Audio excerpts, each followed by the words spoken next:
एक सखी थी, उसका नाम था माधवी। कथा कुछ इस प्रकार है, जरा सुनिएगा। ये मीरा का पूर्व चरित्र है। मीरा का नाम जानते हो ना, मीराबाई। मीरा इस कलयुग में आई और उन्होंने गिरधर गोपाल की पूजा की। तो ये मीरा कौन थी, क्यों इन्हें आना पड़ा, तो कथा सुनिएगा भक्तों। ये जो मीराबाई है ना, ये पिछले जन्म में जब भगवान श्री कृष्ण लीला कर रहे थे, तब ये व्रजमंडल की ही एक बेटी थी, इनका नाम था माधवी। संयोग से इनका विवाह वृंदावन में हुआ था, और जिस लड़के से विवाह हुआ था वो भगवान श्री कृष्ण के ग्वाल वालों में ही एक लड़का था, नाम था सुंदर। भगवान के बहुत सारे सखा थे ना, मधुमंगल, मनसुखा, श्री रामा, उन्हीं में एक सुंदर भी था जो कि अत्यधिक सुंदर था। उसका विवाह माधवी का इस सुंदर नाम के लड़के से हुआ। विवाह तो हो गया पर विदा नहीं हुई। विदा होने में थोड़ा विलंब था। पहले शादी हो जाती थी, विदा बाद में होती थी। जब विदा होने लगी तो माधवी की माँ ने समझाया कि बेटी सुन, तू वृंदावन में ब्याही गई है, वहां पर एक कृष्ण कन्हैया नाम का लड़का रहता है। देख, तू किसी भी प्रकार से उसे देखना मत, क्योंकि यदि तूने उसे देख लिया तो माधवी की माँ ने सुना था कि कन्हैया को जो देख लेता है वो कन्हैया में खो जाता है, आकर्षित हो जाता है। तो माधवी की माँ समझा रही थी कि कहीं मेरी बेटी कन्हैया पर आकर्षित ना हो जाए, और यदि ये उस कन्हैया पर आकर्षित हो जाएगी तो इसका पातिव्रत धर्म नष्ट हो जाएगा।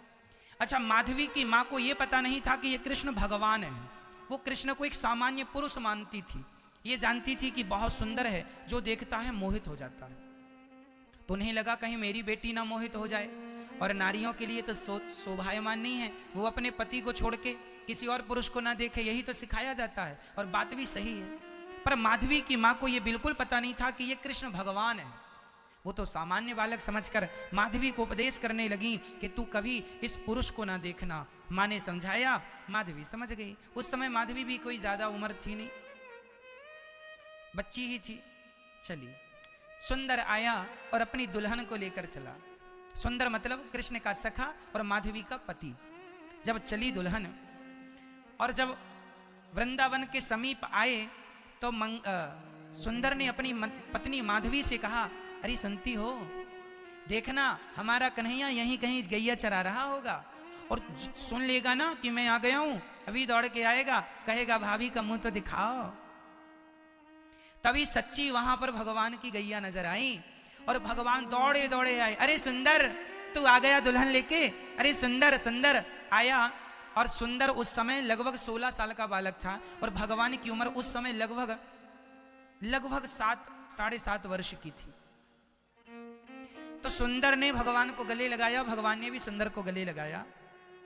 भगवान ने कहा, सुंदर बहू ले आया, हमें भी तो नेक भाभी को दर्शन कराए दे। तो सुंदर बोलियो कि लाला मैं तो का दर्शन कराऊं, तेरी तो भाभी है, तू ही जाके देख ले। तो भगवान गए कहां पर, उस समय वो चलता था ना डोली, तो डोली के पास गए तो भगवान ने पर्दा हटाया। पर्दा हटा के कहा, भाभी, ओ भाभी मुंह तो दिखाओ।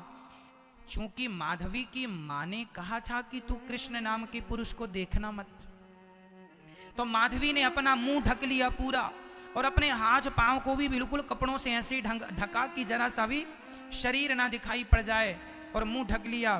भगवान ने जाकर कहा, भाभी मुंह तो दिखा दो। भाभी ने एक मुंह तो दिखा। बड़ी सुंदर आवाज माधवी के कानों में चली गई, पर माधवी ने कोई उत्तर ना दिया, ना मुंह दिखाया। भगवान समझ गए कुछ गड़बड़ है।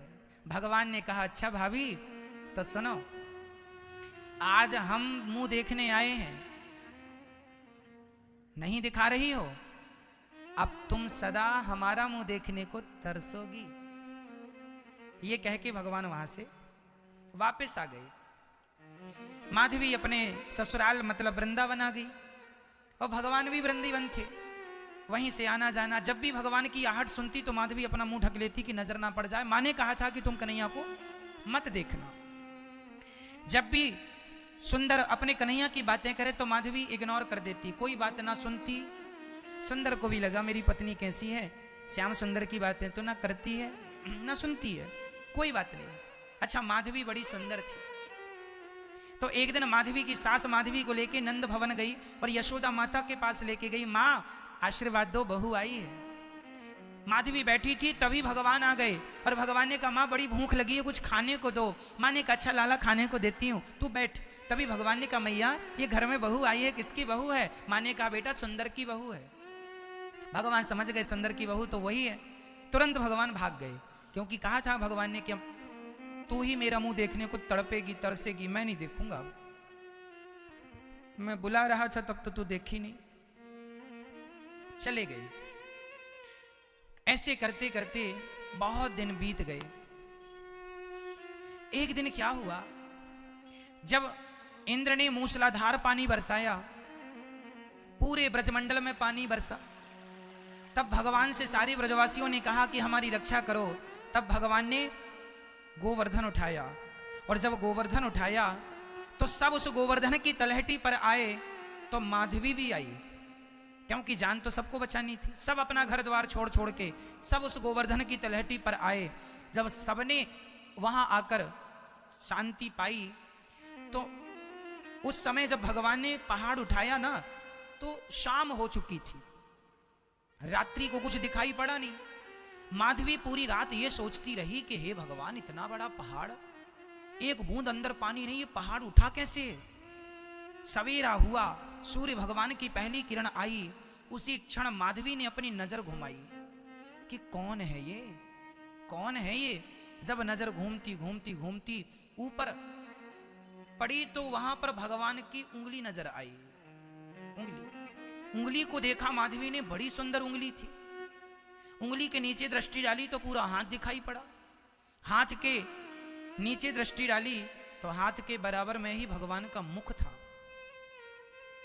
और जो माधवी ने आज पहली बार भगवान को देखा, उनकी सुंदर सी मुस्कान, उनकी आंखें, उनके घुंघराले से बाल, जो माधवी ने देखा समझ गई कि एक उंगली से पहाड़ उठाने वाला कोई पुरुष नहीं है, ये तो भगवान है। तुरंत वहां माधवी रोने लगी, हे मेरी माँ तूने मुझे कौन सा गंदा पाठ पढ़ा दिया।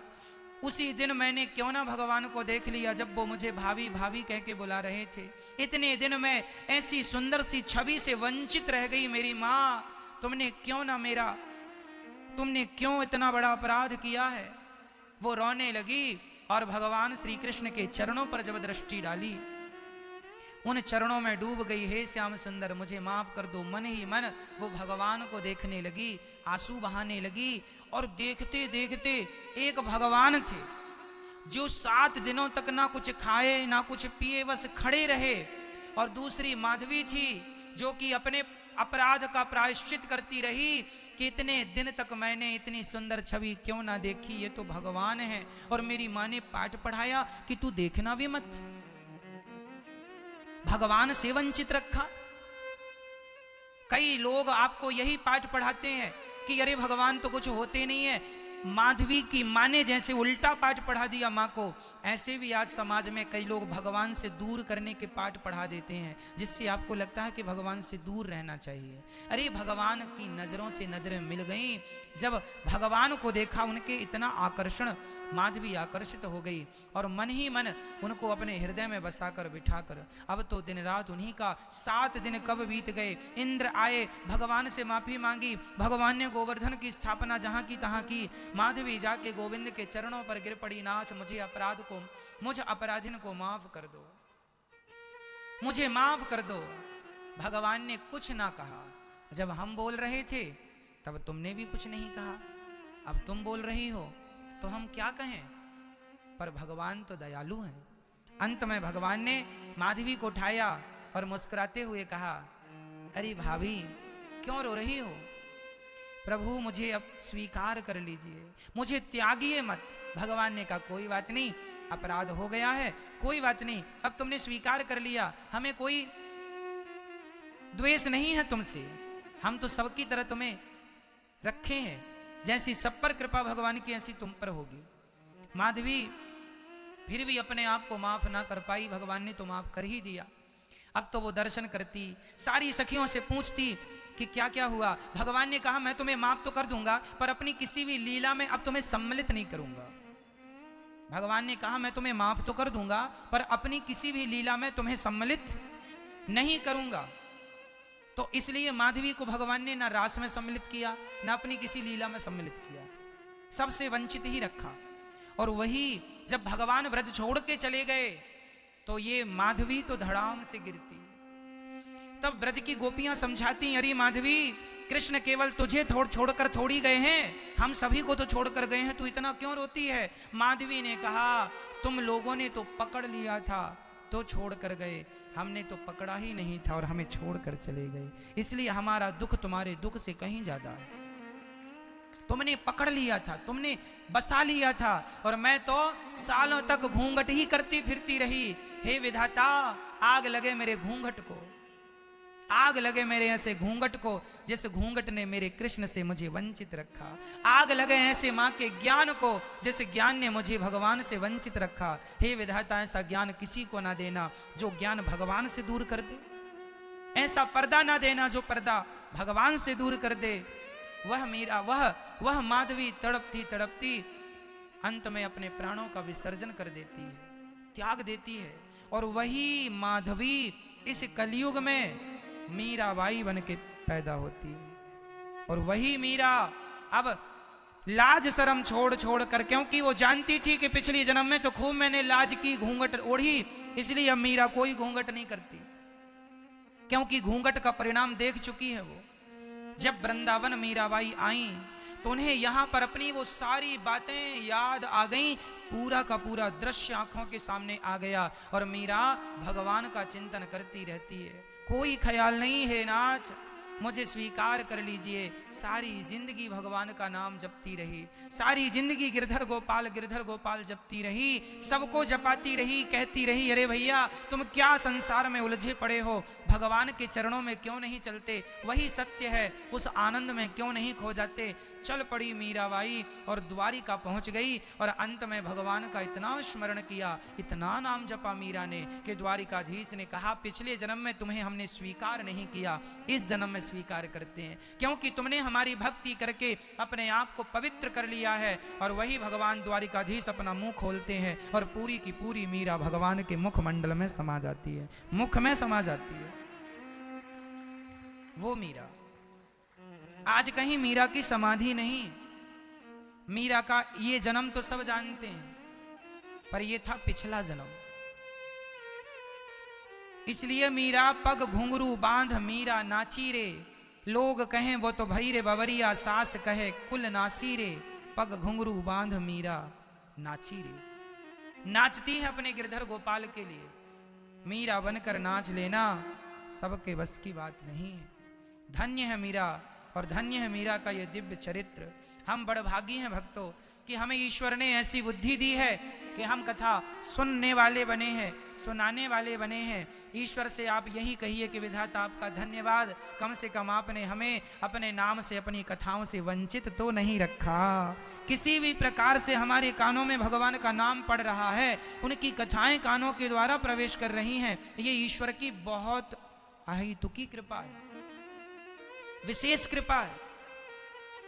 इसलिए भगवान की कथाएं जरूर सुनना चाहिए। जो लोग कहते हैं ना अरे क्या वृंदावन जाना, क्या कथा सुनना, जो इतना कह देता है भगवान इन लोगों से दूरी बना लेते हैं कि ये तो खुद नहीं जुड़ रहे हैं, और कोई आ रहा है तो उसे भी रोक रहे हैं, खुद तो कथा सुनते नहीं और कोई सुन रहा है उसे भी नहीं सुनने दे रहे हैं। तो भगवान, वही बात हो गई कि मीरा के सामने भगवान थे और वो घूंघट बांधे खड़ी थी। इसलिए संसार जरूरी नहीं है, भगवान जरूरी है। संसार का हर सुख तो हर योनि में मिलता है, पर भगवान की भक्ति का मौका केवल मनुष्य के शरीर से ही आप भक्ति कर सकते हैं। ना हाथी, ना कुत्ता, ना बिल्ली, अन्य किसी प्राणी के शरीर से भगवान को तो नहीं पाया जा सकता। क्यों जी, पाया जा सकता है? तो भगवान जब घर घर माखन चुराते तो ये माधवी इंतजार किया करती थी। मीराबाई जो पिछले जन्म में माधवी थी, भगवान इसके घर जाना छोड़ दिए थे तो माधवी रोया करती, कन्हैया।